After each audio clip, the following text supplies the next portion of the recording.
Buen día, profesor Julio Valencia. En esta oportunidad vamos a exponer, mi compañera Hilary y yo, lo que vendría a ser el trastorno de personalidad por evitación. Para comenzar nuestra exposición, vamos a dar una breve reseña acerca de todo lo que hemos hecho en la monografía. Referente a esto, necesitamos empezar explicando qué es un trastorno de personalidad. Ahora, para hablar acerca de esto, vamos a hablar que los trastornos de personalidad se caracterizan por patrones de pensamiento, de percepción y de reacción bastante repetitivos. Por lo tanto, la persona que los está padeciendo va a sentir bastante angustia y malestar, ya que no va a poder desenvolverse en su medio de manera eficaz, porque la capacidad simplemente no les va a estar dando. Ahora, esto lo vamos a llevar a un plano del trastorno de personalidad por evitación, que también es conocido como el TPE. Entonces vamos a hablar acerca de que es un sujeto que se caracteriza por eludir situaciones, ya que él considera de que las demás personas lo rechazan, o si es que esta situación él la considera como algo de alto riesgo para él, ya que se puede ver humillado, tachado, criticado o negado, bueno, también lo va a tratar de eludir o evitar. En lo posterior hablaremos un poco más en torno a esto y vamos a ahondar un poco respecto a esto más adelante. Por otro lado, las personas que tienen trastorno TPE tienen lo que son intensos sentimientos de inadecuación. Esto se va a ver también más adelante en lo que veremos de los criterios diagnósticos y también en la descripción clínica. Por otro lado, hay algunas hipótesis, se podría decir, que indican de que las personas que tienen trastornos de personalidad van a generar una baja metacognición. Por lo tanto, este tipo de personas realmente no va a poder mm, reconocer en sí mismo algunos sentimientos, algunos pensamientos o algunas emociones. Como lo venimos diciendo, esto va a ser mera hipótesis. De hecho, hay otra hipótesis que indica también de que de trastorno a trastorno, pues esta metacognición va a variar.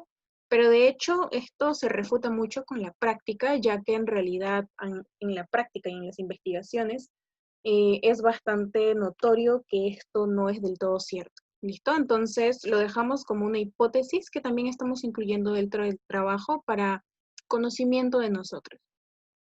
Ahondándonos un poco más en lo que vendría a ser el trastorno de personalidad por evitación, vamos a platicar un poco acerca de estas bases teóricas con las que fundamentamos este trastorno.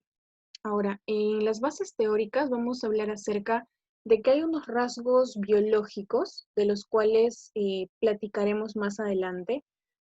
Vale decir de que en este momento daremos solamente algunas referencias de nombres, por ejemplo, un rasgo biológico que mencionaremos es acerca de la impulsividad, la inhibición del comportamiento, o lo que vendría a ser la dependencia. Em, Hablando acerca de estos trastornos de personalidad y específicamente acerca del TPE, vamos a darnos cuenta que realmente estos pensamientos inflexivos que va a tener la persona le van a generar gran malestar. Tal como define la DSM-4TR, esto va a definirse realmente como algo permanente e inflexible en la persona. Entonces, estas experiencias internas del comportamiento de la persona, pues van a tener ciertas expectativas también en lo que vendría a ser parte de la cultura. Si es que esta persona está actuando de manera típica y tiene algunos criterios diagnósticos, en realidad 4 de los que mencionaremos más adelante, pues se presume de que esta persona pudiera tener TPE. Siguiendo con esto, vamos a platicar un poco referente a lo que vendría a ser el trastorno de lleno, ¿sí? La prevalencia de este trastorno es aproximadamente de un 0,5 a un 1% de la población total. Este trastorno se da por igual y afecta de manera equitativa tanto en varones como en mujeres. Aquí hay que tener bastante cuidado, ya que muchas veces vamos a encontrar niños y adolescentes que presentan timidez y que también están presentando algún tipo de cautela. La persona que diagnostique este TPE tiene que tener mucho cuidado en esta etapa del desarrollo, ya que, como bien sabemos, un adolescente o en sí la adolescencia se considera un periodo bastante alarmante en la etapa evolutiva de la persona, debido a que es aquí en la adolescencia donde está dejando esta etapa de niñez, de infancia, para meterse dentro de un mundo adulto en el que va a tener que cumplir diferentes roles, va a tener que cumplir diferentes normas y pues obviamente tendrá responsabilidades diferentes. Por lo tanto, un adolescente está en búsqueda de su identidad. Así que muchas veces vamos a notar que hay adolescentes que presentan timidez o que también están siendo evasivos. Pero la persona, tal como veníamos explicando, que diagnostique esto, tiene que tener muy en cuenta de que esto también es propio de esta etapa, ¿sí? Sin embargo, si esta timidez y esta cautela se mantiene hasta una etapa adulta y llega a hacerse como eh, como un criterio diagnóstico que veremos más adelante, pues es muy probable que realmente esté dando indicios de algún TPE. Ahora, algo que tenemos que tener bastante en cuenta también en este punto es la cultura y la etnia. Nosotros somos muy conscientes de que no todas las culturas generan vínculos entre sí, o todas las etnias generan vínculos entre sí. Por lo tanto, muchas veces una cultura frente a otra cultura van a tener cierto tipo de recelo y desconfianza. Por lo tanto, necesitamos comprender bien esto para saber si es que esta timidez, esta evasión o este distanciamiento social se está dando porque realmente son de diferentes culturas o diferentes etnias. Un ejemplo clásico de esto podríamos proporcionarlo con lo que estamos viviendo actualmente. Sabemos que los inmigrantes son muchos, aquellos que vienen de Venezuela, y en la monografía nosotros estamos citando también acerca de este comportamiento evitativo de los inmigrantes. Se tiene que tener en cuenta todos estos puntos que estamos mencionando para poder diagnosticar de la manera correcta a una persona con TPE, porque no sería correcto que una persona inmigrante, por el hecho de que tiene un distanciamiento con las personas que vendrían a ser de Perú, en nuestro caso, tenga indicios de TPE, ya que esta persona inmigrante, al salir de su país y llegar a Perú y tener este proceso de aculturación, pues por obvias razones, por esta adaptación y este proceso que se está dando en la persona, va a tener cierto tipo de evitación con nosotros los peruanos y va a preferir tener su círculo venezolano. Así que necesitamos tener estos puntos bien marcados para poder diferenciar y poder hacer un buen diagnóstico. Otro punto del cual vamos a tratar el día de hoy va a ser un poco acerca del diagnóstico en sí, el diagnóstico de Jenner. ¿Qué es lo que patentiza en realidad este trastorno? ¿Qué es lo que realmente va a definir este trastorno? Son los sentimientos de inadecuación. ¿Sí? Es un desmesurado y real desmesurado temor hacia un desprestigio de alguien más y a una negatividad de alguien más. Ahora, vamos a mencionar algunos criterios diagnósticos que están expuestos en nuestra monografía, de los cuales se deben cumplir como mínimo 4 para poder considerar que una persona tiene TPE. ¿Listo? El primero es evitar actividades ocupacionales que sean necesarias. Es decir, si la persona necesita ir a un lugar con mucha gente porque es parte de su trabajo y esta persona realmente lo está evitando porque evita el contacto interpersonal con otras, tenemos que tener este punto bien marcado. Va a ser un punto significativo dentro del diagnóstico. Otro punto es acerca del rechazo, ¿sí? El rechazo que se puede dar o la desaprobación que esta persona puede tener consigo misma. El otro criterio diagnóstico es la incapacidad de esta persona para relacionarse. Nótese esta palabra, incapacidad de la persona, ¿sí? Esto es algo que realmente va a sobrepasar la capacidad, no es algo que él realmente pueda manejar, sino que este temor, esta ansiedad que le surge, pues va a llegar a que esta persona con sus escasas habilidades sociales, por obvias razones, pues no se pueda relacionar de la manera en la que él desearía. Otra, estamos hablando acerca de la inhibición de relaciones íntimas de esta persona por temor a sufrir algún tipo de vergüenza, humillación o crítica. Otro punto es hablar acerca del concepto que él tiene de sí mismo respecto a otros. Es decir, él se va a considerar una persona bastante inepta, bastante fatal, va a ser muy fatálica, muy fatalítica, perdón, y va a tener muchos sentimientos de inferioridad. El otro punto, el otro criterio diagnóstico es una exagerada renuencia a los riesgos personales que pudiera tener, ya sea emprender, sea generar nuevos hábitos. Entonces, todo esto le va a causar mucha angustia, mucho fastidio. Respecto a los aspectos clínicos, necesitamos tener muy en cuenta esta hipersensibilidad hacia los rechazos, ¿sí? Estos potenciales rechazos que podría tener la persona, pues lo van a volver hipersensible. Va a estar bastante a la defensiva, ya que en realidad este trastorno va a tener un arma de doble filo. La persona va a considerar que al alejarse va a tener cierta seguridad, cosa que realmente no se va a dar porque esta persona al alejarse va a querer sentirse bien consigo mismo porque otra persona no lo está juzgando mal o otra persona no lo está atacando o no está hablando de él para criticar o hablar negativamente. Pero lo que realmente pasa es que al tener este retraimiento social muy marcado, va a hacer que efectivamente las personas en su entorno se burlen y se mofen de él porque no es algo dentro del contexto en el que vivimos normal. Otro punto es que esta persona con TPE no significa realmente que no desee generar estos lazos.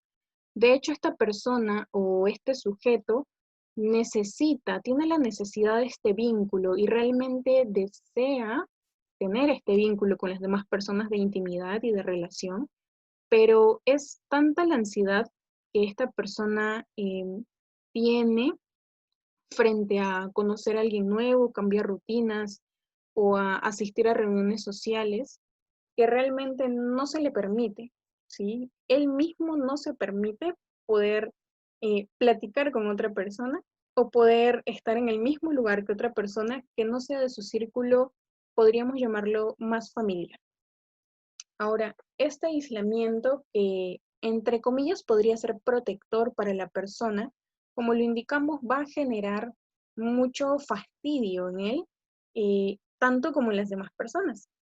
Así que esta persona al aislarse como medida de protección, muchas veces al tener estos sentimientos guardados de generar afecto, lo va a expresar en forma de poesía o siendo una persona muy exquisita en cuanto a las cosas que ingiere o a las cosas que compra para su vestido. Otro punto importante es que se podría confundir con algún rasgo esquizoide. Ahí hay que tener mucho cuidado.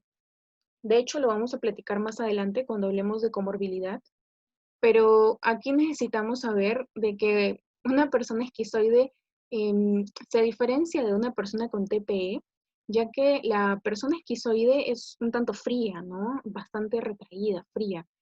Cuando uno llega a conocer más a una persona con TPE, se da cuenta que realmente no prima la frialdad o la parte distante en esta persona, sino que va a primar la sensibilidad, la ansiedad y la evasión.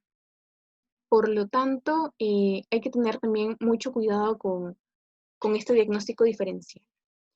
Otro punto importante de esto es que según las investigaciones que nosotros hemos tomado en cuenta para realizar la monografía, es que las personas que tienen TPE se conciben a sí mismas o se describen a sí mismas como personas melancólicas, bastante ansiosas, personas que realmente están carentes de afecto, tienen esta desconfianza o este temor de poder lidiar con las demás personas, cosa que les va a generar baja autoestima. Vamos a platicar también acerca de las denominaciones que se da en cuanto a este trastorno. En realidad, este trastorno, si bien es cierto, se llama trastorno de personalidad por evitación, también se le conoce como el trastorno de la intimidad, ¿sí? Y es básicamente por lo que comentamos antes. Hay tantos deseos de generar algún vínculo con alguien, pero hay tanto rechazo que realmente esta intimidad o esta relación no se puede dar en una persona con TPE. Es bastante doloroso para la persona que sufre TPE, por ende, otra causa por la que puede generar baja autoestima. Em, Algo que tenemos que tener muy en claro con las personas con TPE es que, como lo habíamos hablado antes, sus habilidades sociales no son tan adecuadas, son bastante escasas, ¿sí? Por el hecho de que no se está relacionando con alguien. Pero es probable que esta persona, al tener escasa habilidad social, al tener baja autoestima, pueda tener uno que otro episodio depresivo o ansioso, comórbido, ¿sí? Que va a acompañar a lo que vendría a ser su TP. Ahora, para finalizar mi parte, vamos a hablar un poco acerca de este aspecto biológico, acerca de esta base biológica de la cual hemos estado platicando en la introducción. En la base biológica estamos hablando acerca de una vulnerabilidad temperamental. Como nosotros sabemos, el temperamento de hecho es hereditario, así que esta vulnerabilidad temperamental puede estar muy relacionada de manera moderada o alta con la heredabilidad, ¿sí? Ahora, si a esto nosotros le añadimos de repente alguna adversidad temprana, pues obviamente va a generar un mayor riesgo a que la persona pueda sufrir un TPE, pero necesitamos tener muy en claro también que no por el hecho de que un adulto tenga TPE significa que haya sufrido algún tipo de rechazo o negación en su infancia. Es más que todo también considerar que hay investigaciones que indican que una infancia positiva también genera de manera involuntaria una como promover lo que vendría a ser la evitación social entre las personas. Así que también se tendría que tener muy en cuenta este punto. Ya habiendo terminado mi parte, le doy pase a mi compañera Hilary para que pueda continuar con su parte. Bien, ahora continuando con lo que es la base ambiental, existen antecedentes que se van a relacionar mucho con el desarrollo del trastorno de personalidad por evitación. Entre ellos nos encontramos la exclusión social, la timidez en la infancia y en la adolescencia, que se va a relacionar mucho con aquellos adultos que padecen este tipo de trastorno en específico. Pero hay que tener en cuenta que las experiencias de abuso infantil no van a ser exclusivos y únicos de este trastorno, pero sí podrían ser una especie de diagnóstico por comorbilidad. Pero, sin embargo, sí nos dice que es característico de estos trastornos encontrar en la infancia de los adultos con características que pueden estar relacionados al recuerdo de infancia negativo, la culpa o padres sobreprotectores. La falta de afecto por parte de los padres lo único que va a generar en sí es una dificultad en el vocabulario emocional de estos adultos, ya que el contexto va a ser humillante y como tal va a bloquear cualquier intento de expresión por parte de un niño. Entonces, ya con el adulto, la forma en cómo éste va a responder al trastorno va a reflejar aquellas respuestas sobreaprendidas de experiencias interpersonales negativas que él haya podido tener en su niñez, como también la rigidez o la inflexibilidad o también el sesgo negativo en el procesamiento de información social, por lo cual se va a dar lugar a experiencias emocionales desagradables. Hace un momento hablábamos acerca de la comorbilidad y es que este trastorno tiene alto índice de comorbilidad con la fobia social, depresión mayor y trastorno de abuso de sustancias. Las personas con ese tipo de trastorno por evitación suelen tener muchos problemas con trastornos somáticos, emocionales, conductuales y de comportamiento, ¿no? Y para aliviar el dolor que ellos sienten en estas áreas específicas de su vida, lo que van a hacer es emplear estrategias. Y generalmente esas estrategias van a ser estrategias de evitación. Estos pacientes también suelen ser socialmente disfuncionales en cuanto a los patrones cognitivos, afectivos y conductuales, incluyendo también aquellos sentimientos crónicos de un bajo autoconcepto, de que van a tener constantemente expectativas muy altas de que van a ser rechazados o humillados por los demás. Como lo mencionaba mi compañera Valeria, hay que tener mucho cuidado en no confundir el trastorno de personalidad por evitación con el de personalidad esquizoide, ya que los esquizoides se van a caracterizar por tener una dificultad pero extrínseca para establecer relaciones sociales con los demás, por lo que ellos van a preferir, por el contrario, estar apartados, ellos mismos solos en su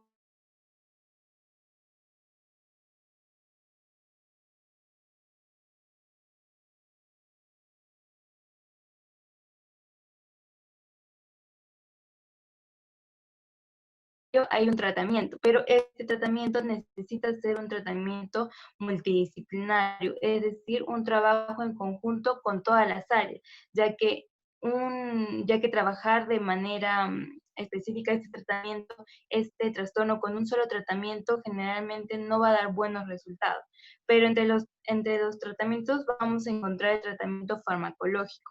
Lo que va a hacer este tratamiento es en modular aquellos rasgos desordenados del temperamento de la personalidad del paciente. También va a modificar aquellos comportamientos desadaptativos. Esta modificación se va a dar en la terapia psicológica, tales como la impulsividad o la inestabilidad afectiva. Lo que va a hacer la medicación en sí es modular el temperamento, como ya lo habíamos mencionado. También, entre los medicamentos que vamos a encontrarnos, tenemos la venlafaxina, que este más bien es un inhibidor selectivo de la recaptación de serotonina y noradrenalina. Este suele ser eficaz porque va a tener una reducción en los rasgos de personalidad por evitación. Pero también tenemos otros dos inhibidores, como lo son la broforomía y la moclobemida. En sí, el tratamiento farmacológico por sí solo de manera independiente no va a ser muy eficaz, ya que esto solo va a suprimir los síntomas que son paliativos, es decir, va a quitar el malestar, la molestia en el paciente, pero en cuanto el paciente deje de consumir el medicamento, esos síntomas de molestia, de incomodidad, van a venir nuevamente. Es por ello que se dice que debe ser un trabajo multidisciplinario, tanto terapia como con el psiquiatra, que será él quien indique la medicación adecuada para cada tipo de paciente. En sí, lo que la terapia puede hacer, la terapia psíquica puede llegar a hacer, es suprimir por completo los síntomas del paciente sin necesidad de la medicación, pero lógicamente esto va a tener resultados a largo plazo. Sin embargo, la diferencia con los fármacos es de que estos van a tener un resultado a corto plazo, pero como se mencionaba, en cuanto el paciente deje de tomar la medicación, los malestares, los síntomas van a regresar. En cuanto al tratamiento psicológico, no hay un tratamiento psicológico como tal exclusivo para este trastorno en concreto, por lo que los resultados van a ser más a futuro que a corto plazo. Pero encontramos el tratamiento cognitivo-conductual, que actualmente es el que más está siendo utilizado para este tipo de condición. Sin embargo, el tratamiento cognitivo-conductual todavía no demuestra en sus resultados qué tan eficiente puede ser este como terapia. El que sí ha demostrado en sus resultados ser más eficaz es la terapia de conducta. Esto mediante el entrenamiento en habilidades sociales y exposición gradual. Es importante tener en cuenta que cuando se trabaja en grupos terapéuticos con pacientes con este tipo de trastornos, generalmente van a ser más tímidos y van a necesitar mucho más tiempo para lograr participar activamente. Para ello se va a requerir el tratamiento de habilidades sociales. ¿Qué se entiende por esto? Se refiere a que el terapeuta va a incentivar al paciente a que inicie y pueda mantener conversaciones con los demás, es decir, hablar en público, expresar sus emociones, expresar quizás agrado, amor, afecto, defender sus derechos también o pedir favores, ¿no? Ya que el objetivo final de la terapia es que el paciente aprenda a ver cuáles son sus esquemas disfuncionales cuáles son los orígenes de estos, pero sobre todo de ayudarlo a poder construir nuevos esquemas y, lógicamente, estos esquemas sean más adaptativos para él. Para ello se va a necesitar realizar una alianza terapéutica. Esta la vamos a lograr abordando durante las sesiones de terapia aquellas sensaciones que el paciente manifieste como dolorosas por el hecho de no poder compartir experiencias como lo harían las otras personas de su entorno, o el hecho de no poder pertenecer a un grupo, haciéndole entender la causa de su sufrimiento, quizás diciéndole que tiene esta determinada condición y que como tal, a consecuencia, son todas estas situaciones que ahora se están presentando.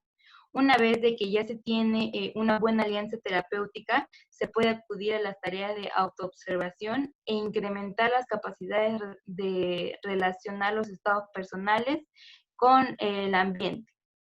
En cuanto a la conducta también es importante decirle al paciente que la conducta de evitación va a nacer de él, pero como una estrategia para manejar esas experiencias de incomodidad que le genera el tener contacto con la otra persona. Pero esto es importante, ¿por qué? Porque si el paciente no comprende este vínculo, realmente va a ser muy difícil, muy complicado generarle o ayudar a generar nuevas estrategias que para él resulten ser más funcionales. Para ello se va a hacer uso de ciertas técnicas. Entre las técnicas que más se utilizan estaba la técnica del dibujo del espacio mental. Lo que va a hacer aquí el terapeuta es, después de escuchar al paciente, explicar lo que siente, cómo se siente o cómo lo hacen sentir, ya sea de que se sienta juzgado, observado o amenazado, se le invita al paciente a que dibuje un círculo en la hoja. Y este círculo va a representar el espacio mental, pero de la otra persona. Entonces, a raíz de ello, se le pide al paciente nuevamente que en el círculo identifique en qué cantidad él está presente en la mente de la persona. Entonces, es a raíz de ello que el paciente se va a dar cuenta de que muy probablemente la otra persona no esté pensando en él o no esté tan atenta como él piensa que lo está a las cosas que dice o a las cosas que hace. Entonces, a raíz de ello, el paciente va a reflexionar y se va a dar cuenta de que las cosas no son como él las creía y de inmediato va a venir una sensación de calma y de tranquilidad a él. Pero también para manejar los estados de rabia es importante hacerle entender al paciente de que las emociones negativas se tienen que expresar y de alguna u otra manera se pueden negociar mediante la comunicación.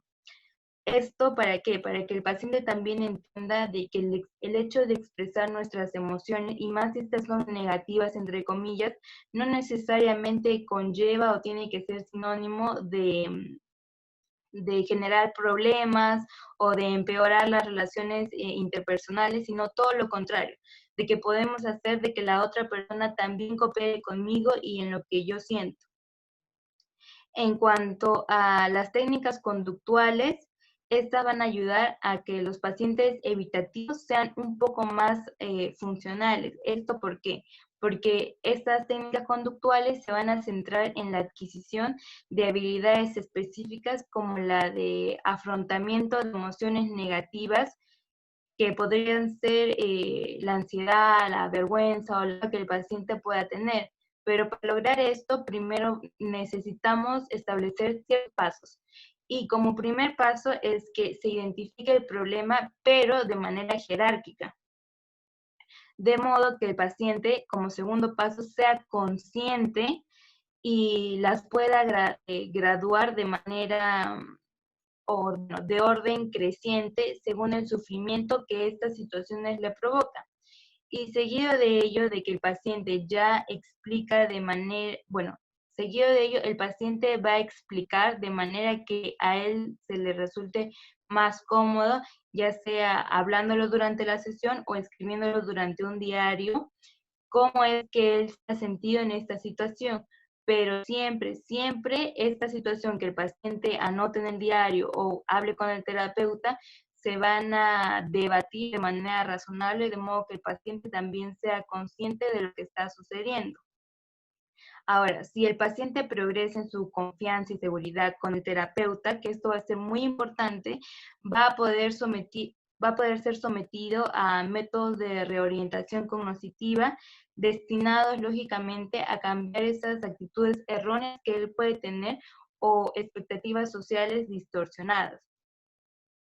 Ahora pasando a la terapia humanista, en la terapia humanista va a ser muy importante que el terapeuta cuente o tenga mucha autenticidad y sea libre de ser quien es.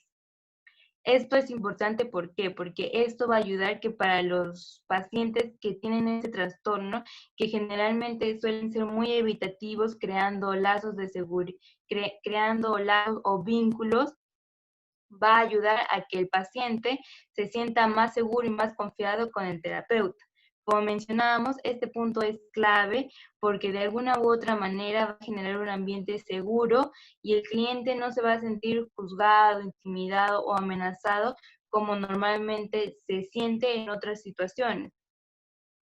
Es importante mencionar que el terapeuta humanista no va a trabajar en sí con la causa patológica, sino que más bien su interés va a ir porque va a querer interactuar con el cliente desde su self, desde su propio yo, y cómo éste se va a ir manifestando a lo largo de la terapia, ya que para el terapeuta humanista no es relevante ponerle una etiqueta o una patología específica al trastorno de la persona. Por el contrario, en la búsqueda del self, tanto para el paciente como para el terapeuta, va a ser una aventura frágil y delicada, donde tanto paciente como terapeuta van a trabajar de la mano para encontrar el verdadero yo de persona, ya que generalmente estos pacientes pierden contacto consigo mismo porque normalmente están pensando qué es lo que piensa la otra persona de mí o cómo la otra persona me está juzgando o me está mirando. También suelen tener estos pacientes mucho miedo al fracaso, por lo que les cuesta iniciar nuevas metas, plantearse nuevos objetivos o proyectos en la vida que sí pueden ser beneficiosos para ellos. Es por esta razón el terapeuta humanista busca la autorrealización del cliente. Y eso sería todo, profesor. Gracias por su atención.